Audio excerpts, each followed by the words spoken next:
Hello and welcome, one and all, to The Good Interview. I'm your host, Colin Birch, and if you guys enjoy the work that we do, if you guys enjoy the content that we provide, please hit that like button and subscribe. It helps us more than you might realize.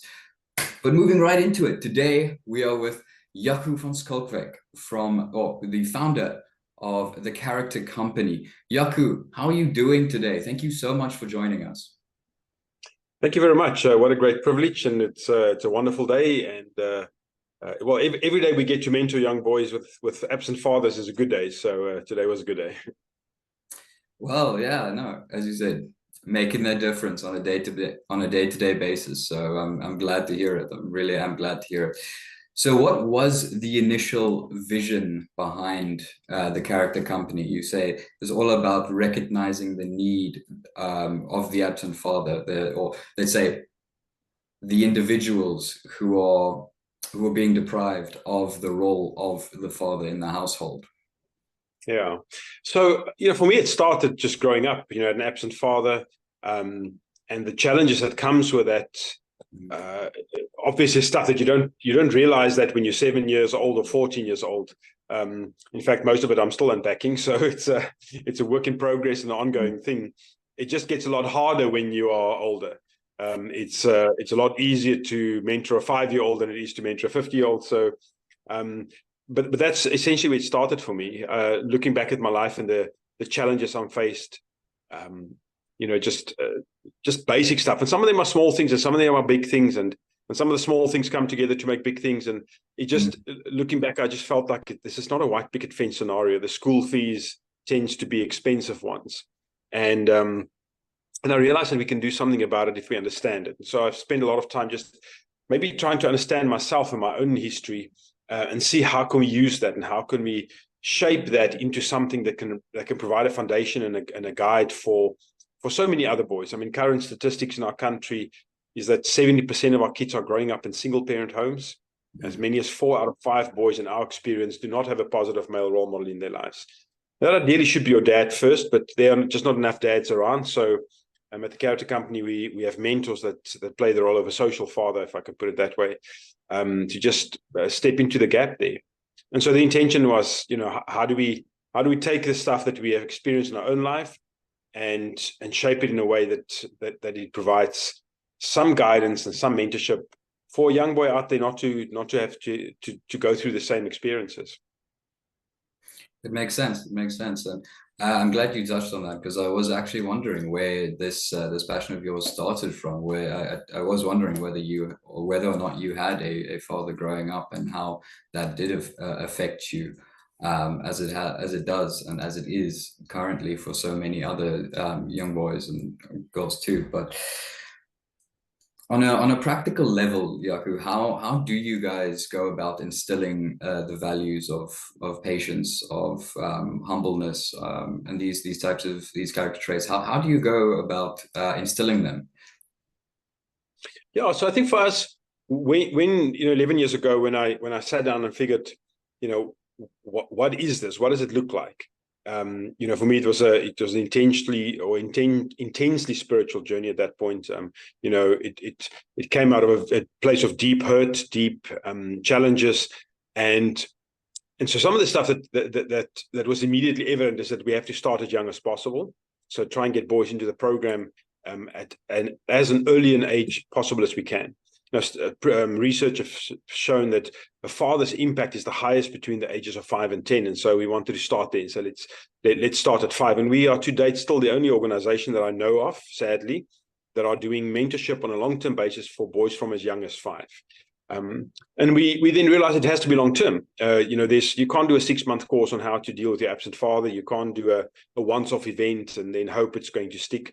And then we realized it has to be intentional. There's going to have to be a lot of focus around it, and it has to be intentional towards boys and the need for boys. Now, I must just say that the impact of absent fathers on girls is also very, very high. I mean, it's devastating. But we work in the space of boys because we understand that as much as we can out of our own experiences. And so that started shaping the program, and it came down to a process that we still every day try and learn from and make better. But it means that we have a mentor that we call, a fat guy, which is faithful, available, and teachable. And he's vetted and screened through our organization, and he's put into place as a mentor for a group of boys, minimum 2, maximum 5 boys. And he sees those boys every week. We've got a strong value system that we teach. I believe that it is the role of a man to instill the value system for his family and for yourself. So if you're a single person, individual, it's important that you start setting a value system for your own life. And a value system is just a roadmap on, like, who am I, and what does the person look like that I want to become, and how I'm going to get there. And so for us, it became a process of having 5 strong values: honesty, courage, kindness, respect, and self-discipline. And we use that as a roadmap for these young boys to say, if we live these values, it's impossible to be in a worse state than you are today. So live the values, understand them, and make them part of your life. And as you then go forward, and one day you've got a family, then you are responsible as the husband or the father to instill those values, making sure that you've got a value system for your family. And so you can keep on using these 5 values, or change some of them, or change them, but the basic principle around this is very important. And so the mentors step into those spaces on a regular basis and then teach the values. But also we've got I want to say curriculum, but I use the term very loosely. This is discussion topics that we use. Every month has got different themes, and that's just so that we have things to talk about with the boys, because we have to teach something in the process. It's very important to keep on learning something as we go through life. And again, we're all boys, so this is not in any form a lecture format, because we have an attention span of 1 minute 42 seconds at the best. And so, so we try and keep it very interactive. So we'll take them to the park and go and play ball, or go and cycle, or go and climb in the mountains, or whatever it is. And in there, we always say to people that's got activity spaces, partner with us. We all have a responsibility to do this. So make your space available, and we'll talk about it on social media, but invite the boys over there and make them welcome, and let them have an activity there at your venue or whatever. And so then we just do that, and in the process we do check-ins with the boys and see how they are, and then we talk about the values every opportunity. We measure that, so we do an evaluation of our session, so it's recorded. There's a quick process. It's the only time ever that I've asked people to take selfies and to record their group sessions, and then and then out of that pick up the conversations.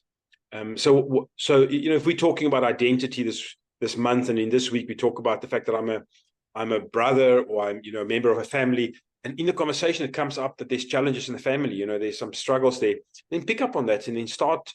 We're in relationship building here. It's not a short-term process, so we can keep on pulling those threads through. And I think that's what makes this work. The fact that it's a young boy in our program knows that he's going to grow with a mentor. He's going to grow with mentorship. He's going to have someone that just not only has his back, but also his heart. And if something goes wrong at school, and if something goes wrong with friendships, and if something goes wrong at home, there's going to be this uncle, whoever, that he can fall back on and going, I'm in trouble. I need help. What do I do in this scenario? And that's that's how we do it, intentionally, intensively, with a lot of fun.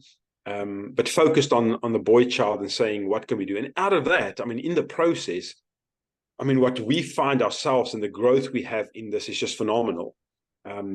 You cannot outgive God. And so in this process for us, it's just, I often have mentors saying to me, man, I actually feel quite guilty. I'm here to serve and I'm here to mentor, but I keep on feeling like I'm getting so much more out of this. And that's just the basic principle here.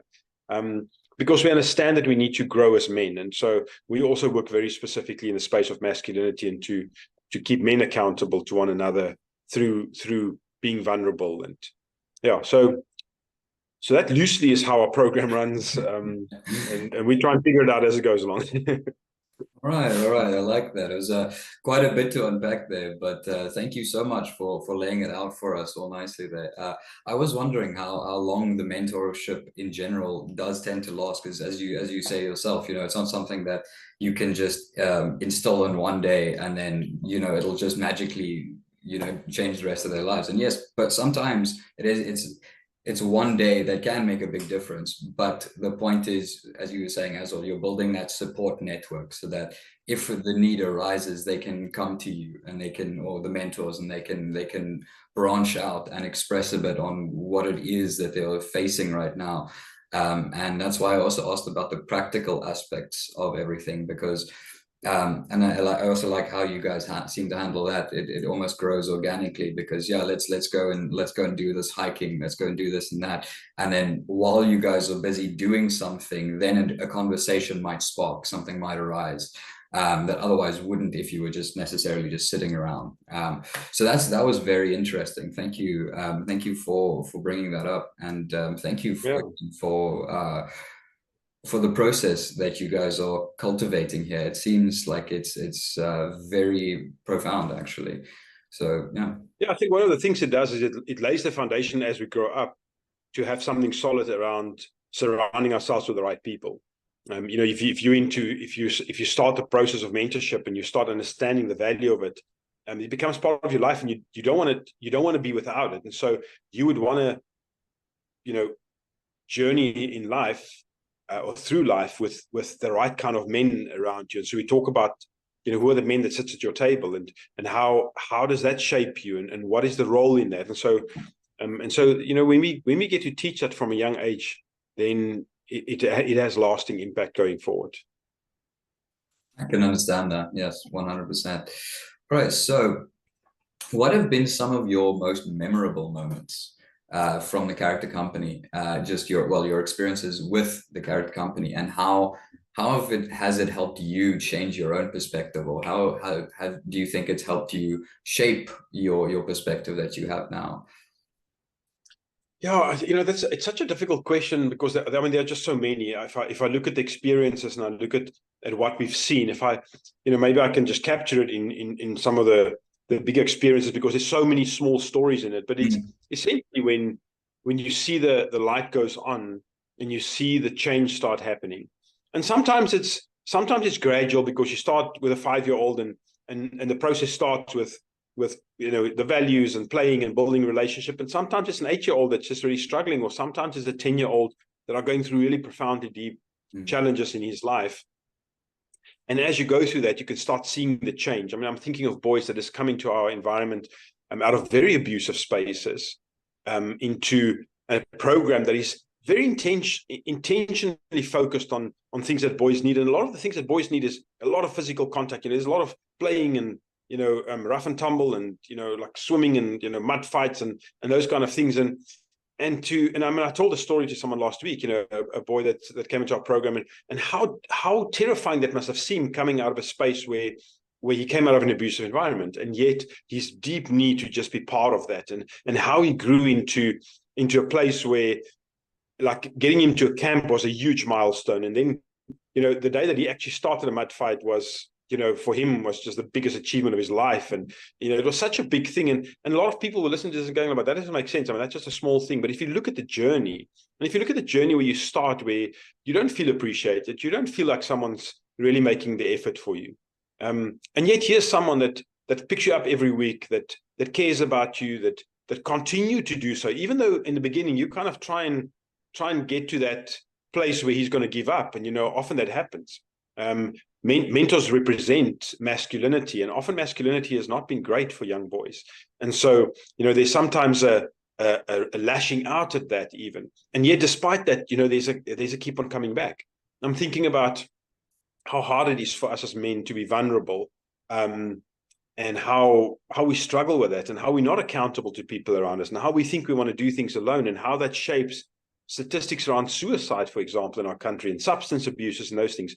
And I'm thinking about sitting around a fire with some of our teenagers and, you know, just listening to it. I'm not even taking part in the conversation until I was invited into their talk, and just hear them share so vulnerably and being accountable to one another. And I kept on thinking, man, we are doing something profoundly right here. I mean, like, there's a recipe here that is hard, and it takes the commitment, and it takes, you know, the pitching up all the time, but it's what I would have wanted in my own life. I would have wanted someone to make the effort. I would have wanted to feel that someone is caring enough for me to be there on a regular basis.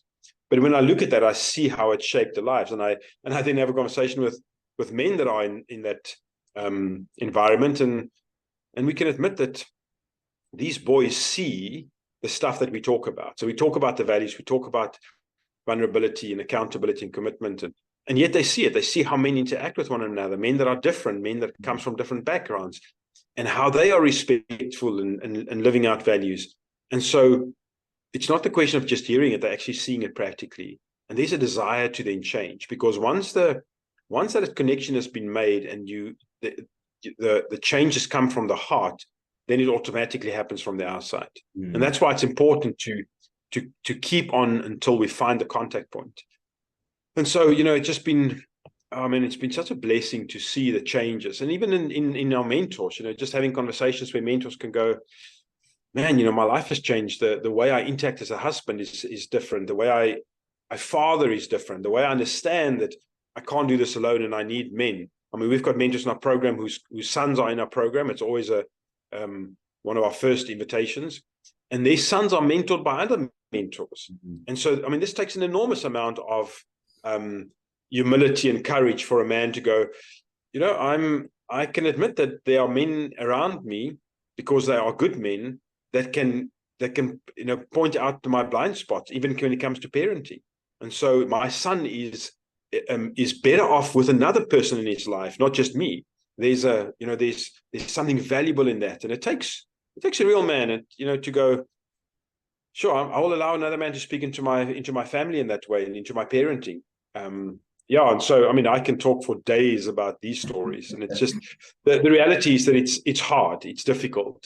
We are working with young lives that have been hurt, that don't trust easily, and yet we see that change so quickly, and the desire to just be like we all have.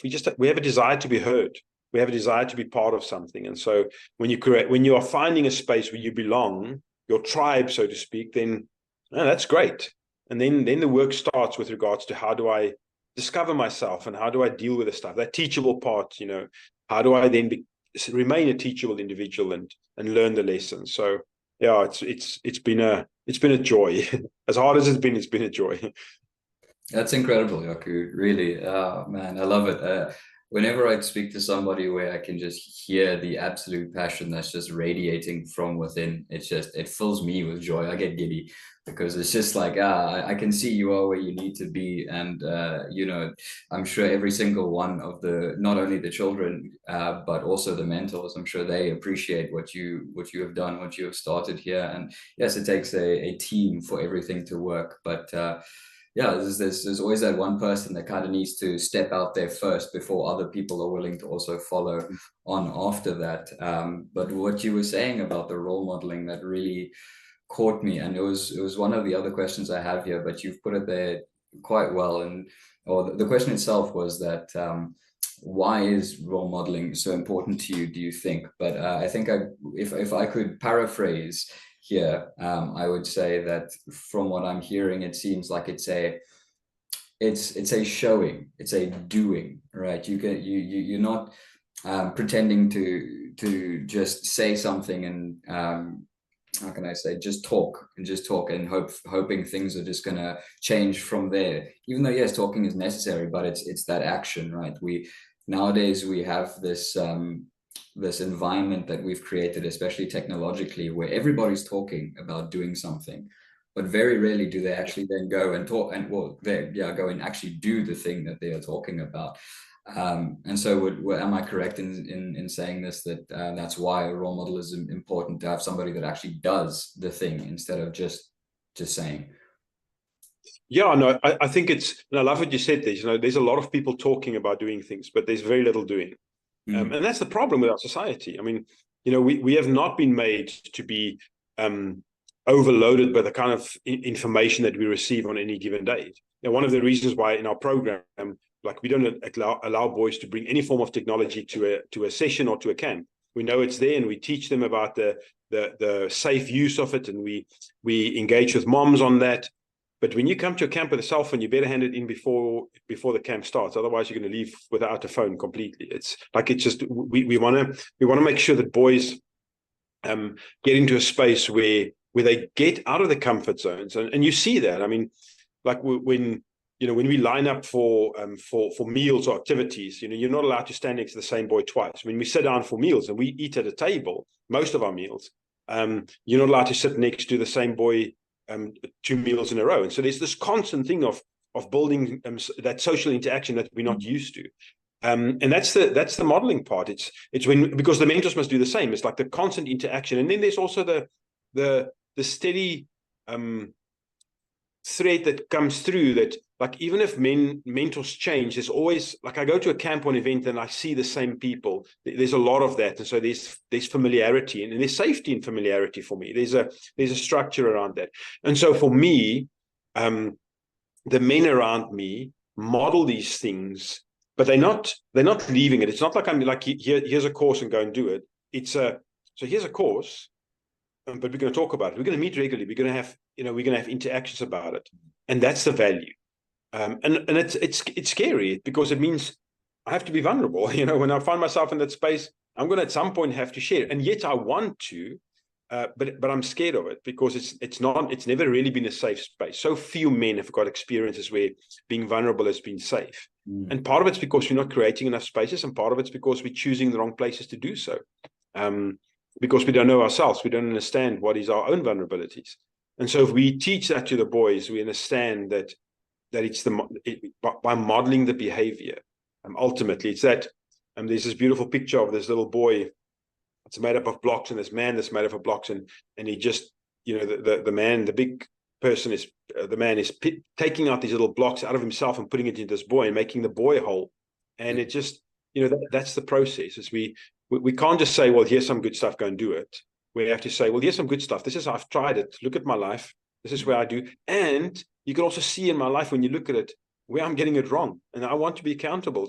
So tell me where I'm getting it wrong. And so I'm making you part of the journey. You're not a standalone. So again, you are being invited to be part of something. And we all want that. And so, yeah, it works. It works. But of course, it means the giving and the taking, and that whole process. Yeah, it all plays into it, no doubt. I like the other thing you mentioned there about not just vulnerability, which is 100% necessary, but also accountability. And I found those two also go hand in hand very often, because as long as you are refusing to be vulnerable, very often you won't be you won't want to be accountable, because you're running from that exact thing in a certain sense. Although it might present itself in a different form, you don't recognize it in your own life, and it does happen. But as for the mentors and also the kids that come here, what does the process look like of initiation, for example? How do you guys appoint mentors, and how do kids come to hear about what you are doing and joining of the program? Yeah, I think the hardest part for us is to find mentors. There's a distinct lack of those faithful, available, and teachable men out there. At any given stage in Johannesburg, we've got a waiting list of anywhere between 50 and 70 boys that are within the age range. Everything is ready. We just don't have enough men to take up the call. So boys hear about this, moms talk about this. People listen to an interview like this, and they go, moms will listen to this and go like, well, that's obviously, I need that for my son, because moms can recognize that it's not because they're not good enough, they're just not dad enough. And so like that, they recognize that there's stuff in there that they need a positive male role model to fill for their son that they can't do. And so moms will sign up. But statistically, the amount of men that will listen to this and take the process right through to become a mentor is exceptionally low.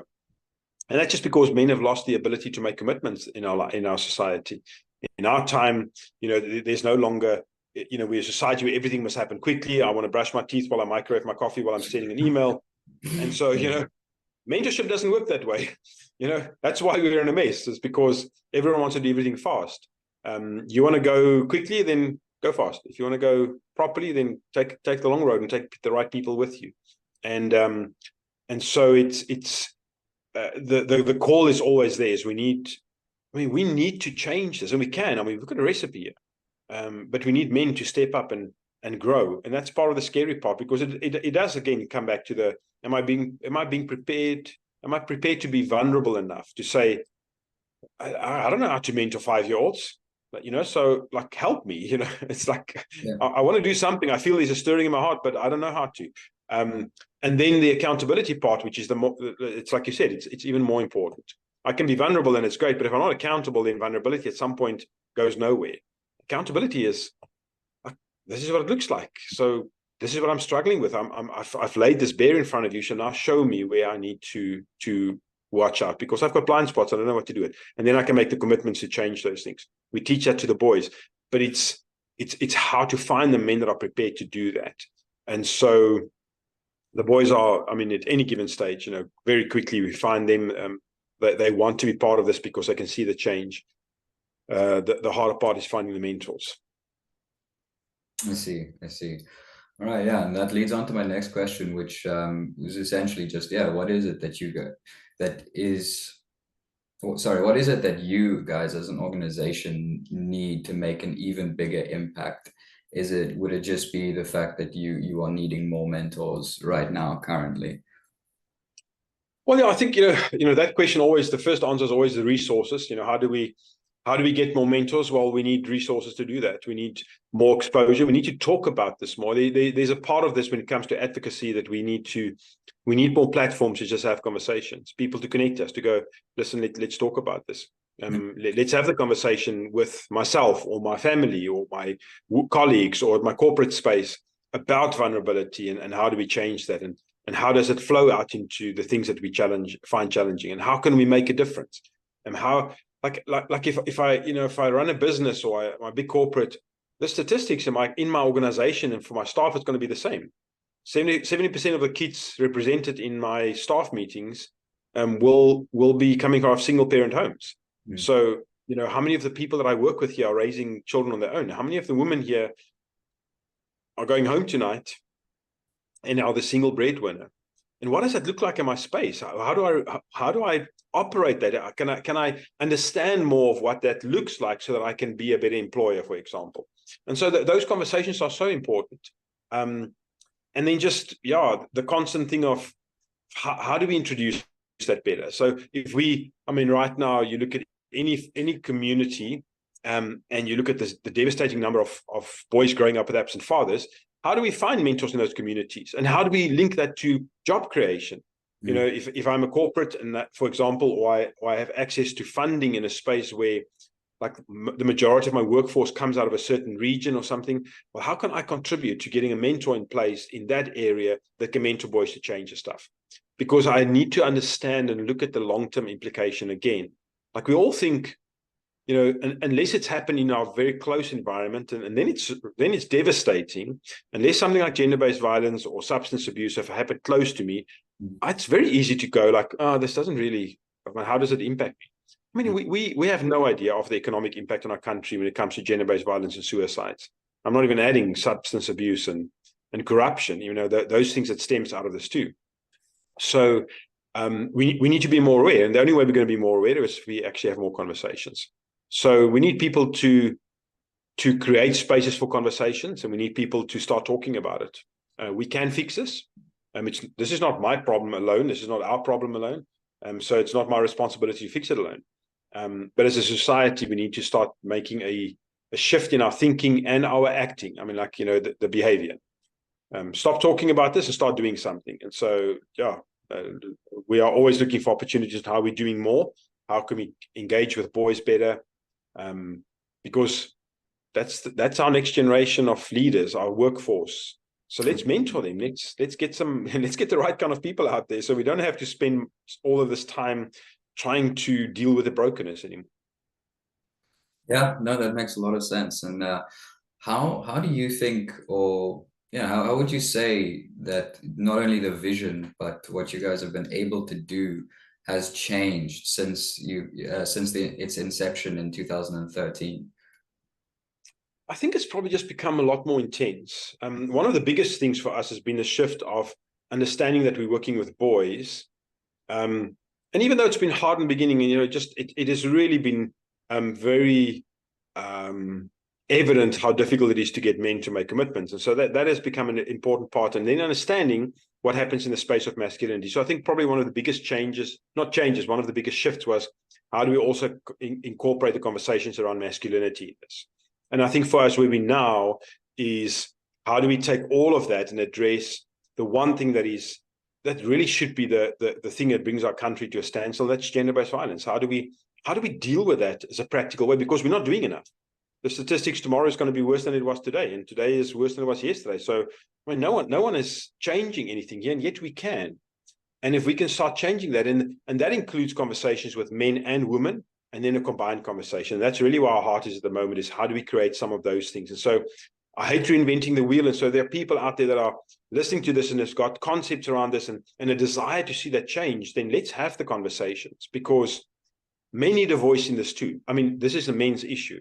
Men need to start driving the conversations, but men need a safe space to be able to have their voice heard. And we're not doing that either at the moment. And we're not trying to take away from anything else. We just want to say, men are still percentage-wise, still the biggest percentage of victims of gender-based violence would be men. More men are killed by other men than women and children are. And so how do we start those conversations? And no one wants to, because like you say, someone has to go first. And I think what for me personally, what has become a real passion over the last 11 years is the need to take action around stuff. We have found a recipe for boys. We've engaged men in the conversation. All of that gives us a platform to make real change when it comes to the things that breaks down our communities.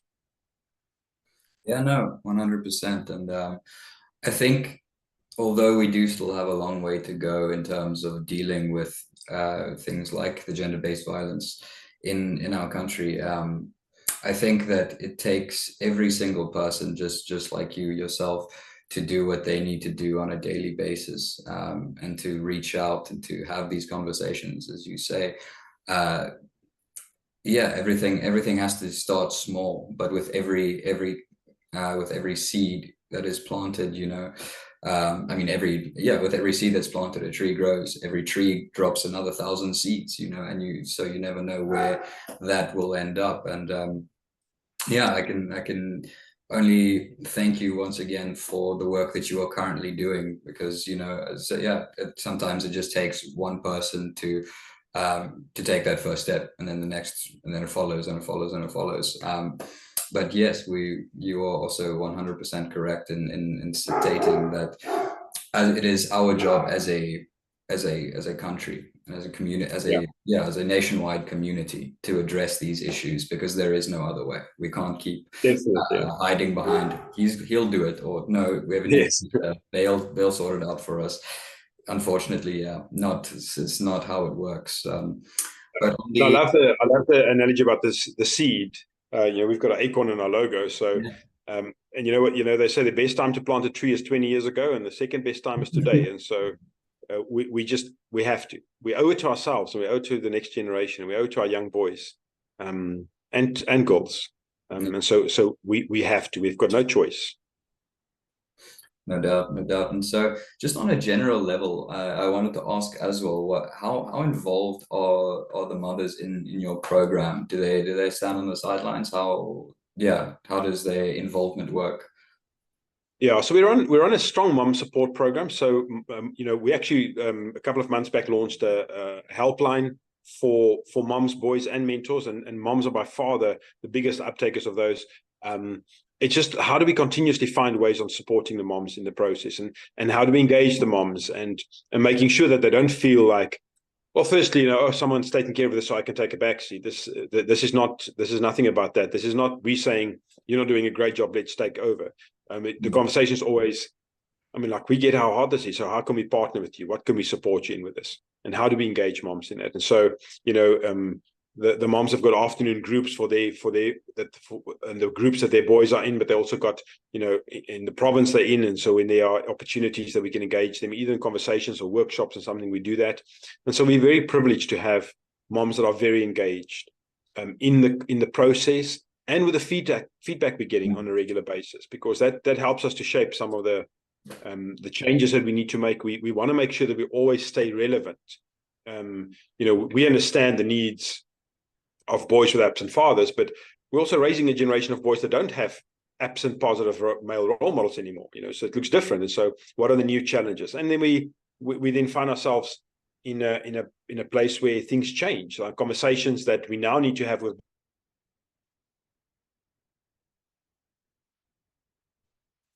years ago. So how do we prepare our boys for some of those things? And so we engage with the moms on that, and they're great partners in the process. Awesome. No, I'm really glad to hear that. Yeah. No, it's a continual feedback loop of sorts, where you guys do something and then you guys get feedback from them and seeing, oh no, but like now Johnny has this idea in his head or whatever. But yeah, you work through it, you work with it. No, that's beautiful. And so looking to the future, what do you envision the character company growing into? How do you envision it growing in general? I think, just practically, my heart is that every boy should have a positive male role model in his life. And so for that, we just need more mentors. We need a bigger reach. We are plowing very deep. And so we're reaching, we have massive change, but we don't have critical mass. And so we need to find ways to do that. And so I think for us, where my heart realizes that we have opportunities to get to critical mass without it being, mentorship light, the watered down version of something. So because we know that doesn't work. If it's not long term, if it's not intentional, it's not going to work. So how do we reach more and do so still intentionally and on a long-term basis? And then specifically also around just the concept around gender-based violence, I really have a desire to see that grow into conversations across the country where we really engage people in that. And then I think the other thing I would love to see is that we have more opportunities to engage levels where policy is made. There's a huge gap between policy and practice. There are people that sit and build policy the whole day, and then I'm shocked at how big the gap is between that and what happens on the ground. And so, if I'm struggling with stuff on the ground and I'm in the trenches, your policy doesn't make sense to me. And because you don't understand, because you're not prepared to spend time. And so we would love to have opportunities for that. And so, yeah. And I mean, we just love adventure and crazy things. So, people that come up with ideas about like, hey, let's try this. And, how does this support mentorship in this space? We love that. We love partnerships in the nonprofit space. We love sustainability, and that's very important. So, yeah, people that's got a heart for that, we want to invite people to say, have you guys thought about this? And not just like we don't need more good ideas. I mean, we've got a virtual pinboard with 1,000, stick-on notes behind us. So, but it's a conversation of like here's a good idea. Have you thought about this? And how can we do this together? I mean, like, how can we resource you to do this? I think that will be some of the dreams going forward. That's awesome. Yeah, well, in any way that we might be able to be,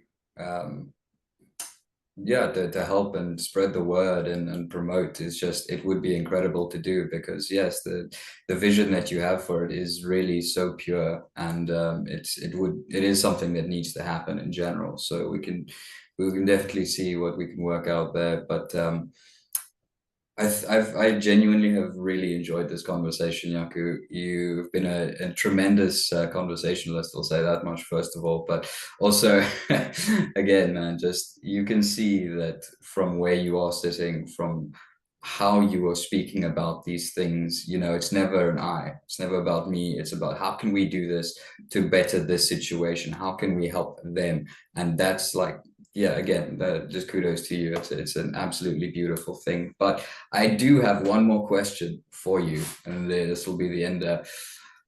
If you had one message for the youth of South Africa, what would it be and why?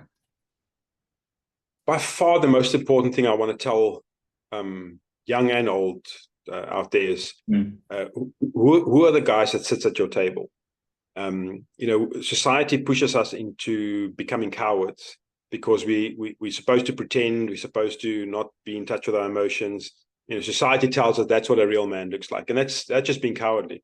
I would want to see a generation of true courage out there, And that comes with, who am I inviting to sit at my table? So, and that starts with the vulnerabilities. Like, this is what it looks like. I mean, this table is rough. There's not a tablecloth over it.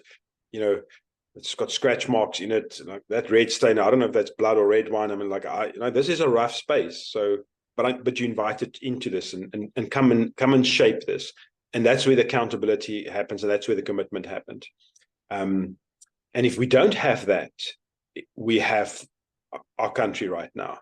It's because I'm not vulnerable about my emotions, and I'm not accountable to someone, that I can't make the commitment to stop beating my wife, or to stop stealing money at work, or to stop engaging in activities that are unhealthy, or whatever it is. And so if we can get that right, we change society. So my message is who are the guys that sit at your table?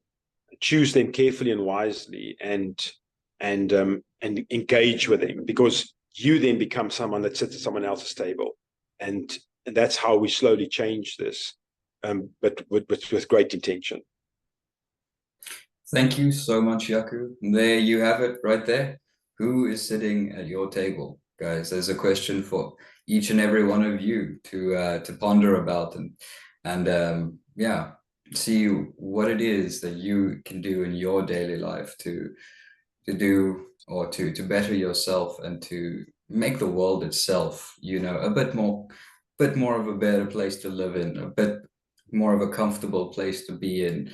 And that's absolutely stunning.